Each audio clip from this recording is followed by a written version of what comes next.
नित्यानन्दकरी वराभयकरी सौन्दर्यरत्नाकरी निर्धूताखिलघोरपावनकरी प्रत्यक्ष माहेश्वरी प्रालेयाचलवंशपावनकरी काशीपुराधीश्वरी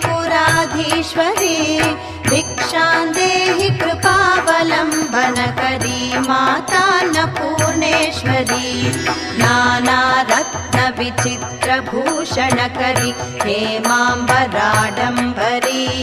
मुक्ताहारविलम्बमानविलसद्वक्षोजकुम्भान्तरी काश्मीरागरुवासिता रुचिकरी काशीपुराधीश्वरी